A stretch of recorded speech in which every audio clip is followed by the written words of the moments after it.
ಸಮಾಜ ಸುಧಾರಣೆಯಲ್ಲಿ ದೊಡ್ಡ ಜವಾಬ್ದಾರಿಯ ಪಾತ್ರ ಮಾಧ್ಯಮದವರದಾಗಿದೆ. ಪತ್ರಕರ್ತರಾದವರು ಕೇವಲ ಸುದ್ದಿ ಮಾಡುವುದು ಮುಖ್ಯವಲ್ಲ, ಸಾಮಾಜಿಕ ಕಾಳಜಿ ಹಾಗೂ ಸಾಮಾಜಿಕ ಬದ್ಧತೆಯಿಂದ ವರದಿಗಳನ್ನು ಮಾಡಬೇಕು ಎಂದು ಮಹಿಳಾ ಮತ್ತು ಮಕ್ಕಳ ಕಲ್ಯಾಣ ಸಚಿವೆ ಲಕ್ಷ್ಮೀ ಹೆಬ್ಬಾಳ್ಕರ್ ಹೇಳಿದರು.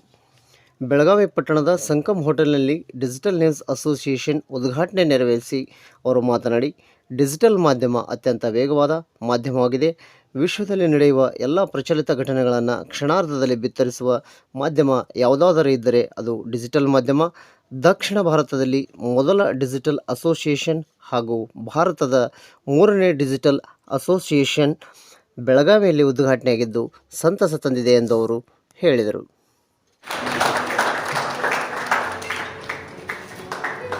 अशोक स्तंभाला सिंहाच्या 4 बाजू असतात. ಎದರ ಮೇಲೆ ತಗೊಂಡಿದ್ದು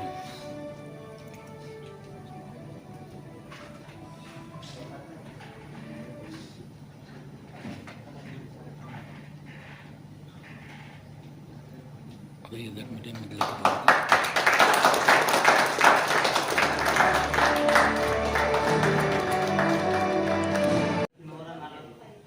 135 ಕೋಟಿ ಜನರಿರುವಂತ ವಿವಿಧ ಭಾಷೆ, ವಿವಿಧ ಧರ್ಮ, ವಿವಿಧ ಜಾತಿ, ವಿವಿಧ ವೇಷಭೂಷಣ, ವಿವಿಧ ಊಟಗಳು, ವಿವಿಧ ಸಂಸ್ಕೃತಿ ಇರುವಂತ ವಿಶ್ವದ ಅತಿ ದೊಡ್ಡ ಪ್ರಜಾಪ್ರಭುತ್ವದ ದೇಶ ನಮ್ಮ ದೇಶ. ಈ ದೇಶದಲ್ಲಿ ನಾವು ಇಷ್ಟೊಂದು ಒಗ್ಗಟ್ಟಾಗಿರ್ಲಿಕ್ಕೆ ಯಾರಾದ್ರೂ ಕಾರಣ ಆದ್ರೆ ಅದು ಬಾಬಾ ಸಾಹೇಬ್ ಅಂಬೇಡ್ಕರ್ ಅವರು ಬರೆದುಕೊಟ್ಟಂತ ನಮ್ಮ ಸಂವಿಧಾನ ಕಾರಣ. ಆ ಸಂವಿಧಾನದ ಅಂಶವನ್ನ ನಮ್ಮಿಂದ ಇವರು ಓದಿಸಿದ್ರು. ನಂಗೆ ತುಂಬಾ ಖುಷಿ ಆಯ್ತು. ಇವತ್ತು ಮಾಧ್ಯಮದ ಬಗ್ಗೆ ಹೇಳಬೇಕು ಅಂತಂದ್ರೆ, ನಾನು ಸ್ವಂತ ಹೇಳೋಣ, ಬೇರೆಯವ್ರ ಬಗ್ಗೆ ಬಿಡಿ. 26 ವರ್ಷದ ನನ್ನ ರಾಜಕೀಯ ಅನುಭವದಲ್ಲಿ ನಾನು ಏನು ಕೆಲಸ ಮಾಡಿದ್ದೀನಿ ಅನ್ನೋದನ್ನ ಪ್ರಚಾರ ಮಾಡಿದವರು, ಸಮಾಜಕ್ಕೆ ತೋರಿಸಿದವರು ಮಾಧ್ಯಮದವರು. ಅದು ಡಿಜಿಟಲ್ ಮೀಡಿಯಾನೇ ಇರಲಿ, ಪತ್ರಿಕೆನೇ ಇರಲಿ, ಎಲೆಕ್ಟ್ರಾನಿಕ್ ಮೀಡಿಯಾನೇ ಇರಲಿ. ಇವತ್ತು ನಾನು ಬೆಳೆದಿದ್ದೀನಿ, ಇದಕ್ಕೆ ಏನಾದರೂ ನನ್ನ ಶ್ರಮ ಇದ್ರೆ 50% ಮಾಧ್ಯಮದವರ ಸಹಕಾರ. ಅದು ಕೆಟ್ಟದ್ದಿದ್ದಾಗ, ನಾನೇನಾದ್ರೂ ತಪ್ಪು ಮಾಡಿದಾಗ ನನ್ನನ್ನು ತಿದ್ದಿದ್ದಾರೆ, ನಾನೇನಾದ್ರೂ ಒಳ್ಳೆಯದನ್ನು ಮಾಡಿದಾಗ ನನಗೆ ಶಬಾಷ್ಗಿರಿಯನ್ನ ಇದೇ ಮೀಡಿಯಾದವರು ಕೊಟ್ಟಿದ್ದಾರೆ. ಒಟ್ಟಿಗೆ ಇವತ್ತು ನನ್ನ ಒಂದು ವ್ಯಕ್ತಿತ್ವವನ್ನ ಸಮಾಜಕ್ಕೆ ತೋರಿಸಿದವರು ಮೀಡಿಯಾ. ನಾನು ಅದಕ್ಕೆ ಬಹಳಷ್ಟು ಋಣಿಯಾಗಿರ್ತೀನಿ. ಅದರಲ್ಲೂ 21ನೇ ಶತಮಾನದಲ್ಲಿ ನಾವೆಲ್ಲರೂ ಇದ್ದೀವಿ. ಇವತ್ತು ವಿಶ್ವ ಬಹಳ ಭಾರತ ದೇಶವನ್ನ ನೋಡ್ತಾ ಇದೆ. ಭಾರತ ದೇಶವನ್ನ ವಿಶ್ವಗುರು ಅಂತ ಹೇಳ್ತಾರೆ.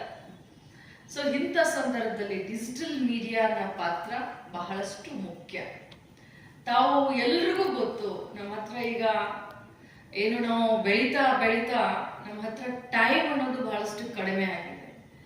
ನಾನು ಓಡಾಡಿಕೊಂಡು ಮೊಬೈಲ್ನಲ್ಲಿ ನಿಮ್ಮ ಯೂಟ್ಯೂಬ್ ಚಾನೆಲ್ಗಳನ್ನ ಬಹಳ ನೋಡ್ತೀನಿ. ವಾಟ್ಸಪ್ ಗ್ರೂಪ್ಗಳನ್ನ ನಮ್ಮ ಬೆಳಗಾವಿನಲ್ಲಿ ತುಂಬಾ ಮಾಡಿದ್ದಾರೆ. ಮೀಡಿಯಾ ಗ್ರೂಪ್ಗಳು ತುಂಬಾ ಇದ್ದಾವೆ.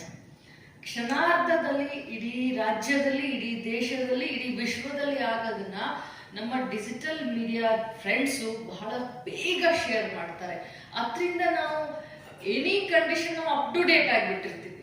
ಇವತ್ತು ನಾವು ಬಹಳಷ್ಟು ಅಪ್ ಟು ಡೇಟ್ ಯಾಕೆ ಆಗಿರ್ತೀವಿ ಅಂತಂದ್ರೆ, because of digital media.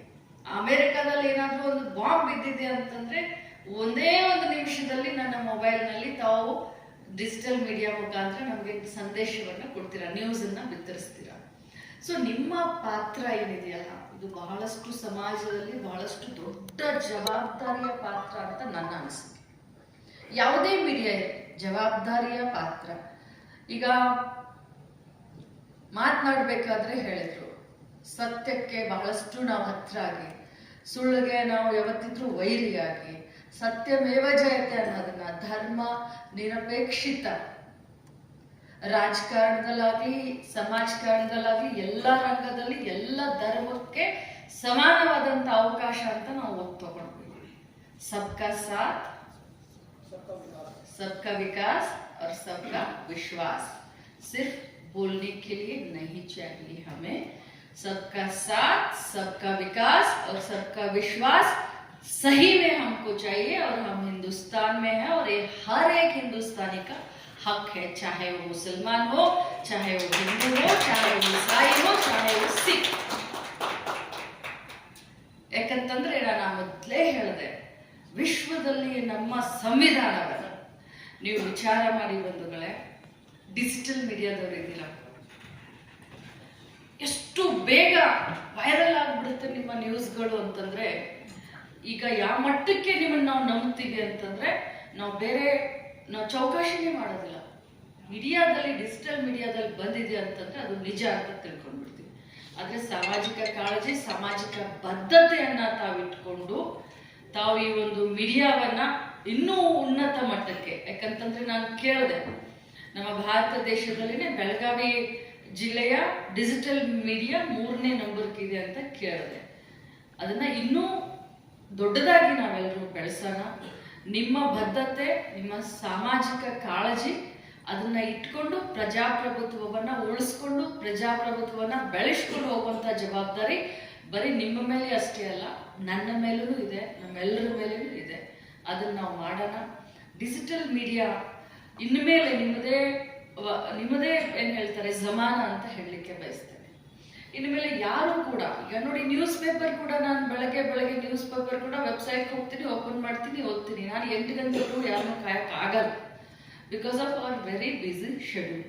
So ಹೀಗಾಗಿ ಡಿಜಿಟಲ್ ಮೀಡಿಯಾ ಪ್ಲಾಟ್ಫಾರ್ಮ್ನಲ್ಲಿ ಎಷ್ಟು ಜನ ನೀವಿದ್ದೀರೋ, ಇದಕ್ಕೆ ಕೇಂದ್ರ ಸರ್ಕಾರ ಏನೋ ಇದನ್ನು ಮಾಡಿ ತಮಗೆ ಒಂದು ಗುರುತಿಸಿದೆ. ಸೊ ಮುಂದಿನ ದಿನದಲ್ಲಿ ನಿಮ್ಮದೇ ಪಾರುಪತ್ಯ ಇರುತ್ತೆ ಅನ್ನುವಂಥ ದೃಢವಾದ ವಿಶ್ವಾಸ ನನಗಿದೆ. ನೀವು ದಯವಿಟ್ಟು ನಮ್ಮನ್ನ ಕನ್ಸಿಡರ್ ಮಾಡಬೇಕು. ನೀವು ನಮ್ಮ ಸೇವೆಯನ್ನು ತಗೋತೀರಿ, ಅವಾಗ ಅನ್ಬೇಕು ನೀವು ಪತ್ರಿಕಾಗೋಷ್ಠಿಗೆ ಡಿಜಿಟಲ್ ಮೀಡಿಯಾದಾಗ ಬರ್ಬೇಡ್ರಪ್ಪ, ನಿಮ್ದು ಅವಶ್ಯಕತೆ ನಮ್ಗೆ ಇದ್ದಿಲ್ಲ. ಅವ್ರು ಯಾರು ಕನ್ಸಿಡರ್ ಅದಾರ ಅವ್ರ ಕೂಡ ನಾವು ವ್ಯವಹಾರ ಮಾಡ್ಕೋತೀವಿ ಅನ್ಬೇಕಲ್ಲ. ಆ ಟೈಮ್ನಲ್ಲಿ ಸರ್ಕಾರದ ಪ್ರತಿನಿಧಿಗಳು ಅನ್ನಂಗಿಲ್ಲ, ಪಕ್ಷದ ಪ್ರತಿನಿಧಿಗಳು ಅನ್ನಂಗಿಲ್ಲ. ಅವಾಗ ನಮ್ಮ ಸೇವೆ ಅವಕಾಶ ಐತೆ. ಬಟ್ ಏನಾರ ಕೊಡುವಂತ ಸ್ಥಿತಿ ಬಂದಾಗ ದೋಸ್ತ್ ನಿಮ್ ಕ್ಯಾಟಗರಿನಾಗ ಕೊಂಡ್ರಂಗಿಲ್ಲ, ನೀವು ಆ ಗೈಡ್ಲೈನ್ಸ್ನಾಗ ಕೊಂಡ್ರಂಗಿಲ್ಲ, ನಿಮ್ಗೆ ಅಕಾಡೆಷನ್ ಕಾರ್ಡ್ ಇಲ್ಲ.